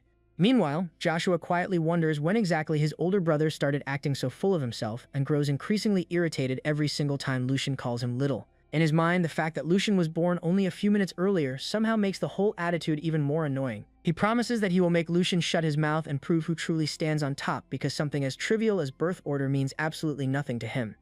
Meanwhile, our hero quietly thinks that he would not even glare at a sworn enemy the same way Joshua keeps glaring at him right now. He slowly takes his stance and cannot help but feel nostalgic after finally holding a real sword in his hands once again. He recalls that nearly 2 months have already passed since his reincarnation, and quietly reflects that if he were still fighting as a mercenary, he would have already prepared every dirty trick imaginable just to secure victory. However, this time he stands here not as some wandering sellsword, but as the third heir of the Valdek family. He estimates that if he starts using swordsmanship from his previous life, Sir Eisen would probably notice it instantly without much difficulty. At the same time, no matter how sneaky and crafty Joshua acts, he is still ultimately just an inexperienced kid. Because of that, our boy decides to keep the duel within reasonable limits, though that train of thought immediately gets interrupted by Joshua's reckless comments. The brat smugly asks whether our boy has gotten scared now that he finally has to hold a real sword, then casually tells him not to worry because dangerous accidents only happen when opponents stand on similar levels anyway. Lucian instantly takes back every thought about going easy on this little gremlin and calmly replies that they can switch to wooden swords instead if his little brother feels scared of getting hurt. At that point, he concludes that a proper beating truly remains the only medicine for a disobedient brat like this. Joshua loses his temper almost instantly and rushes straight toward Lucian while loudly promising to make him swallow those words. Our boy quickly raises his guard and immediately realizes that this fight may not be as simple as he first expected because Joshua also trained under Master Eisen personally. That fact alone already makes him a dangerous opponent, and things become even worse because Lucian completely exhausted most of his mana during training earlier.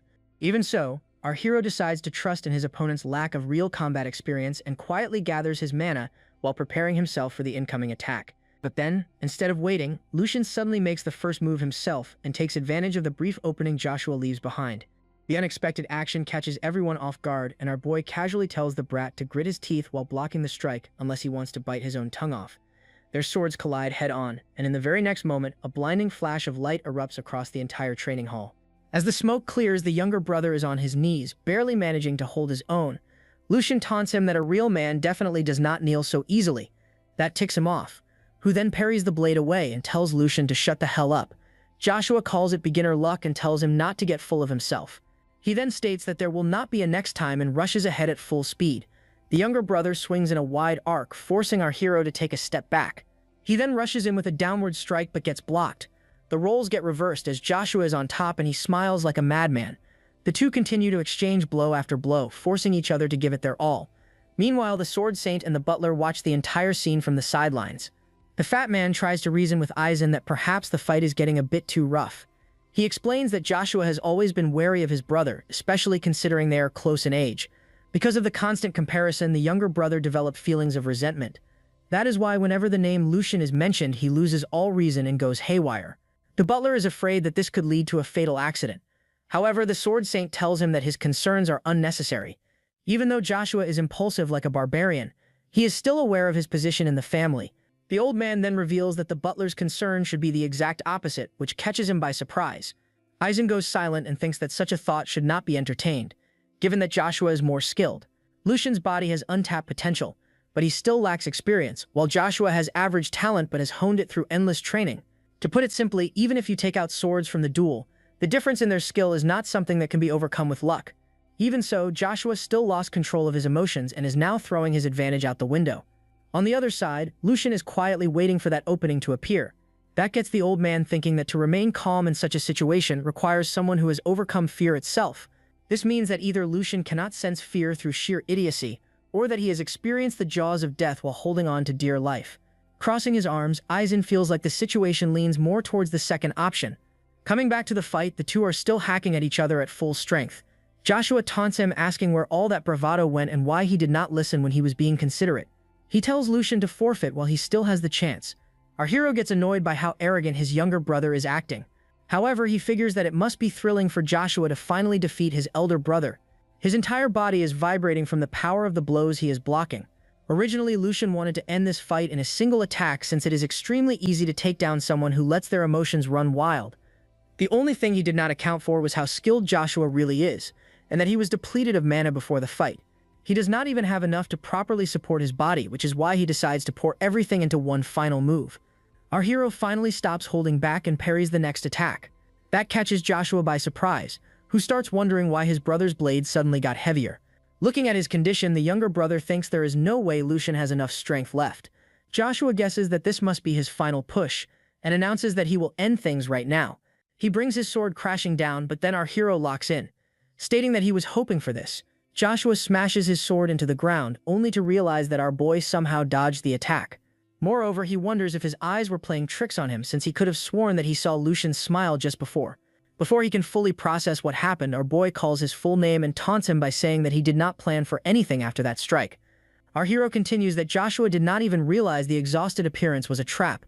With a devious smile, he keeps roasting him that this is why he will always remain the younger brother. The rage bait works as he yells at Lucian to save the bragging for after he wins and tries to draw his sword. Lucian blocks it with his foot and drives his hands to the ground as he continues to roast him. He then smugly asks his younger brother what he thinks will happen next. Joshua looks up at him and finally calls him brother for once. However, our hero raises his sword high with a devious smile and teases him for realizing they are related only when he is about to get whooped. News of the duel spreads through the household at ridiculous speed. The butlers and maids immediately start gossiping about how Master Lucian completely humiliated Joshua and sent him back looking ready to cry himself to sleep afterward.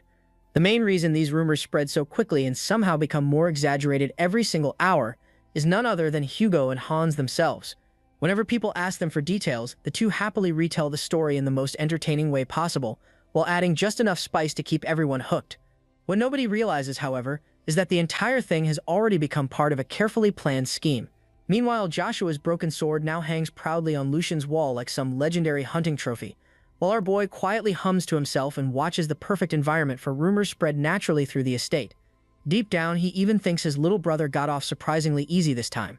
Back on the day of the duel, the moment Lucian crushes Joshua's sword beneath his foot, the Brat immediately calls him brother out of pure fear. Our boy raises his sword and coldly points out the hypocrisy behind that sudden change in attitude. Joshua instantly panics and starts begging for his life, only to realize that Lucian's strike was actually aimed at the sword instead of him. Joshua's blade snaps cleanly into two pieces, and our hero quietly leans closer before warning him that if he ever tries another stunt like this again, things definitely will not end so peacefully next time. He then advises Joshua to mind his own business and behave like a proper younger brother for once, which causes the shaken Brat to nod his head obediently without another word. Since the rumors should keep his younger brother quiet for at least a while, Lucian decides that the internal household matters have been handled for now and shifts his attention toward the house of Marquis Logren instead. Soon after that, he heads toward his father and hands over the secret report Hugo recently delivered to him. He explains that exactly 1 week from now, the enemy plans to contact someone connected to the Logran side within Bestra territory. The Duke finds the whole thing absurd because although Bestra no longer serves any meaningful territorial function, it still remains dangerously close to Kelheim.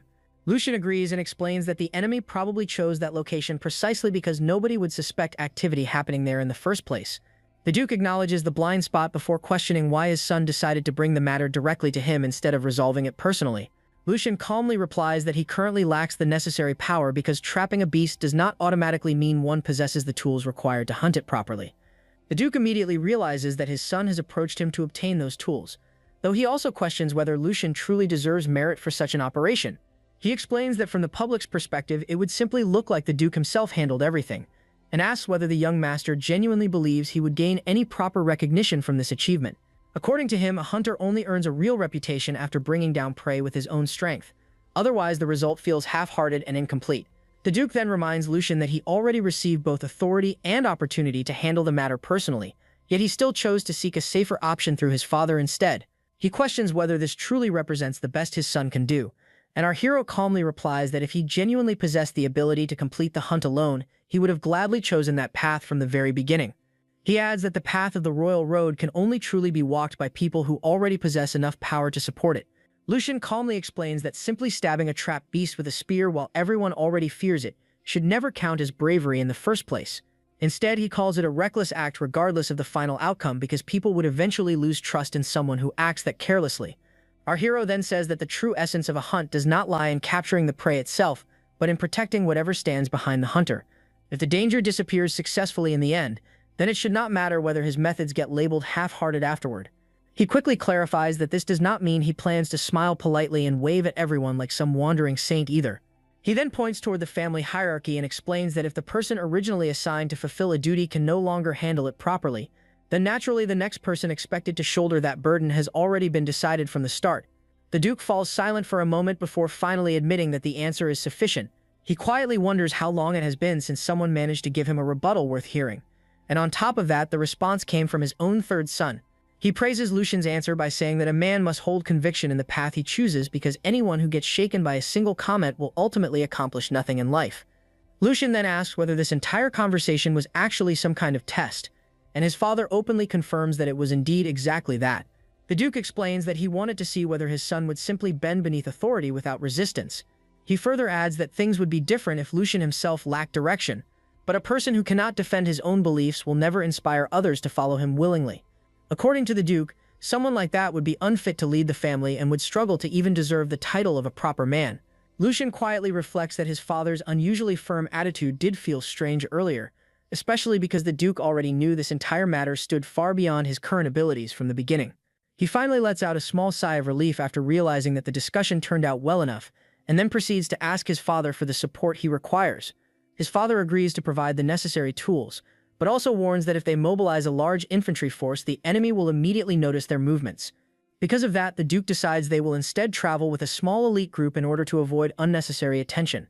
Lucian nods in agreement and asks for several knights from the family, but the Duke unexpectedly goes a step further and places the Black Lions under his command instead. He explains that this will serve as a valuable lesson so Lucian can understand what it truly feels like to carry the weight of responsibility on his shoulders. The scene shifts to a week later in the Bestra region. Lucian notices that the place looks as barren as an old man's bum crack. His homie informs him that the region never exactly received many resources. While it used to be a huge trade center, the big cities do not give it any importance anymore. That lack of attention makes it the perfect place to plant their home base. Curious, Hugo asks again if his master is still not willing to reveal how he uncovered this entire plan.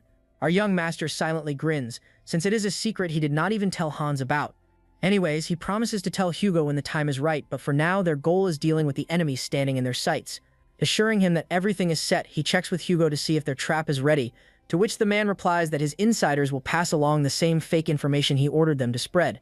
The storage room looks completely inconspicuous from the outside.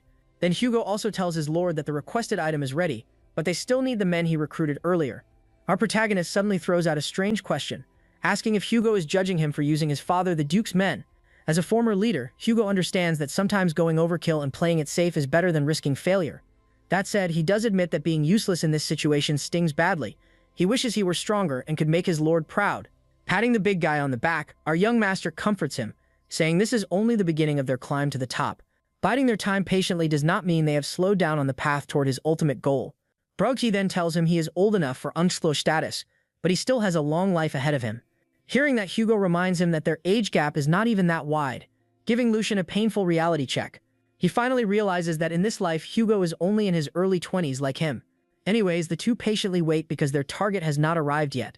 Just then, the two go pale when they hear a dominating voice speak Hugo's name from behind him. The giant instantly turns around with his sword drawn, but his adversary blocks that weak-sauce sword strike with one hand. The ominous man calls his swing pathetic. Hugo is left baffled, noting this is the first time someone has completely dominated him in physical strength like this. Lucian orders his right-hand man to stand down with a calm voice. After all, the man is not their enemy. Even then, he questions the Black Lion guard on why the heck there is such an obvious murderous intent pouring out of him.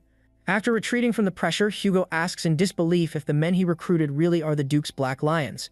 Not just anyone can hire them, since they are the secret forces only deployed by the Valdek family to handle their dirty work. He admits without hesitation that these mad lads are exactly the force he will use to make this mission a success. Saluting their young lord, the leader of the Black Lion Guards explains that he merely tested the bodyguard. That was the only reason behind his hostile aura. Seeing them for the first time, Jake feels surreal witnessing the secret force he only thought was a myth in his past life. What chills him is that the insane rumors did not exaggerate anything at all. He was completely on edge, yet they still slipped past his senses like ghosts. Even as the seasoned mercenary tries reading their expressions, he cannot figure out a single thing from those monsters. Not just one, every single one of these maniacs is a nightmare to fight against. Yet he smiles, since that is exactly the kind of force he needs at his disposal. It even surprises him that the Grand Duke was generous enough to lend them to him as a show of support. Moving on, he gets everyone on the same page that House Logren fell for their bait and should be arriving any moment now. They have only one job, and that is securing the brains of the operation in reasonably good condition. As for the others, they can die for all he cares, since they dared dump their nonsense onto his territory. All decisions on the battlefield are completely left to their leader. Hearing that, the Black Lion leader realizes the Duke did not merely send them to keep Lucian's hands clean. This young master is sharp enough to understand their level and instruct them to achieve the best possible outcome. As he salutes once again, the leader genuinely starts believing the young master might bring a new era of prosperity to House Valdek. With that, the men are ready to roll out. At sunset, the Logren family's carriage finally arrives at the factory after a long delay. Tired of sitting on his gold-plated cheeks all day while sipping wine, the Logren family's fourth son, Philip, keeps whining to his maid that he never wanted to come to this dump in the first place. Merely following his father's orders, he orders her to prepare to leave as soon as he's done. He grits his teeth in anger, finding the place smells like garbage. Hiding his face behind a veil, our boy desperately apologizes to Lord Philip for not giving His Highness a proper welcome. Philip's bodyguard holds him at sword point, swearing he will mess him up if he steps any closer. Ordered to identify himself, our boy pleads that he is merely a servant sent by his boss Hugo. He grins from ear to ear, saying his name is not worth remembering anyway. Annoyed, Philip orders his bodyguard to relax and walks right past Lucian like he is trash on the street. Meanwhile, Jake inside Lucian's body is thrilled because he just hit a bigger jackpot than expected. The Logran family's fourth son is such a spoiled, brain-rotted brat that he is too clueless to even feel fear while on the enemy's turf. A Marquise's son showed up with a pathetic guard squad, practically begging to get surrounded and folded by his men. From the looks of it, half his guards are not even experienced fighters. The one man beside him, however, seems different from the rest. Putting that aside, he still finds it weird that this pampered moron brought maids to a drug deal like he is heading out on a picnic. Irritated by his guide looking around too much, Philip complains that he is wasting his time and orders Lucian to do the one job he was given. Seeing our boy rush over and apologize like some poor sap, Philip is convinced Hugo sent a certified idiot to receive him. Our hero takes one last glance at the maids and wonders if he's seen the maids standing in the back before. But it would make zero sense for that person to be here wearing a maid outfit, so he brushes the thought aside. When Philip heads inside, his disgust at the foul smell only gets stronger. That is when Hugo arrives on the scene and apologizes for the delay in their meeting. After all, their precious cargo requires careful transportation, and that naturally takes time. Philip Logren notices that Hugo revealed his face and hopes he did not betray him, to which the mafia boss replies that he is not disloyal enough to forget his master over some bargain bin pocket change. He taunts the Logren brat, saying they must seriously distrust him if they came in person after all the detailed reports he already provided them. Promising that their product will bring Kelheim to its knees, Hugo offers to demonstrate the product he has been working on this entire time. Watching his top-tier villain performance, our boy is impressed by Hugo's insane ability to lie straight through his teeth without blinking once. Small Willy Philly tries acting tough, stating that he will personally order Hugo's punishment if he fails to deliver on his claims. The brat then orders Lucian to grab the product from his boss. Happily agreeing, our boy runs over and asks his so-called boss to show the product they prepared for their honored guests. Hugo passes something to him and gives our boy a signal with his eyes. Holding the glowing blue item in his hand, our boy gives Philip Logren exactly what he wanted. He straight up yeets it across the room toward the fourth son of House Logren. Feeling absolutely betrayed, the noble brat shouts at them and calls them insane as he sees a dagger flying toward the glowing blue item. The moment it makes contact, the blue vial cracks open right above Philip's squad. A brilliant blue flash erupts and blinds everybody in the room. The flash makes Philip's vision go completely dark. The brat trembles like an earthworm on the ground, begging his guards and mommy to save him. He swears it will be over for them when they get back if they do not protect him. But all he hears from his guards is complete silence. Suddenly hearing the voice of his main bodyguard, Philip turns toward him and his vision finally returns, giving him a shred of hope. However, that hope instantly shatters when he sees his most trusted aide bleeding from every hole in his body. His last words are for his master to run because they were betrayed. With that, he collapses, and the noble brat is shaken to the core. Going numb from the shock, he struggles to process what just happened around him. He turns to the side and sees the heads of his men rolling across the ground. Holding another one of his men in a chokehold, the Black Lion guard mercilessly slices his throat open as well. The maids cower in fear for their lives while Philip screams at the top of his lungs in despair. This was the brilliant plan of our dirty-handed mercenary Jake, who used the blue flash bombs that are ridiculously fragile and expensive to make use of properly. There is no better tool than this for stealing the enemy's attention and vision in one move. Yet there is no doubt in his mind that the Black Guard's speedrunning the disposal of the Marquise's men is genuinely insane. With the last man finally down, the Black Lion's leader informs him that the enemy has been neutralized. His next plan is returning with the maids and the Logren family's fourth son back to the Valdek estate. At that moment, Lucian recalls his father's words that this is what he meant by the pressure of carrying the weight of his decisions. He watches as the guards corner the sewer rat who is supposed to be the son of a powerful marquis. Despite all his begging and whining, The Black Lion leader ignores the brat's tantrum and states that the Duke of Valdek will personally decide his punishment. The moment he hears the name Valdek, Philip completely breaks down and his rusty, rotted brain finally pieces together that his guide was not a random commoner. Behind the veil was the third son of House Valdek himself. Refusing to become a hostage for his enemies, he screams for the guards outside to protect him already for crying out loud. When he realizes all the guards outside are already dead too, he suddenly shouts Felicia's name. That is the maid with nerves of steel who has been standing calmly this entire time. Lucian cannot even hide his shock anymore because what he thought could never be true is slowly becoming reality right in front of him. With a face recognizable from a mile away and an eerily similar name, he knows the maid who picks up a sword like it is second nature to her. There is absolutely no doubt left in his mind that the Felicia standing before him is not a maid, but the sword demon Felix. For some weird reason, the Black Lion's knight lets small Willy Philly run over to his dear maid Felicia. Getting on his knees and tugging Miss Maid's skirt like a baby asking for milk, he begs the sword demon that he will give him anything if he gets him out alive. He even goes as far as saying on his word that nobody will dare insult Felix's mother over her peasant bloodline ever again. Watching Felix completely ignore him, the brat keeps yapping non-stop. Felix finally snaps and tells little Philly to shut up if he wants to live. With that, he draws his sword. The Black Lion's knight applauds his will to fight back, but says that would be a fool's errand. He gives the kid who is around Lucian's age one final chance to surrender wisely, but the sword demon refuses to lower his blade even an inch. Sir Nixon realizes there is no getting through that thick cross-dressing skull with words alone. He charges forward with his blade aimed directly at the sword demon's eyes. In response, Felix shifts his weight at the very last second before one of his eyeballs can get popped like a balloon. His split-second movement deflects the Black Lion's knight's blade and leaves the man wide open for a counterattack. After that, the monster backflips in his maid outfit while using that momentum to continue the attack. The last thing the long-haired knight sees is his reflection in the sword demon's blade before his neck is nearly separated from the rest of his body. Carrying the aura of a seasoned killer, Felix lands acts like it was nothing. Jake's suspicions are finally confirmed observing those infamous reflexes firsthand. Reflexes so absurd it's like predicting the future.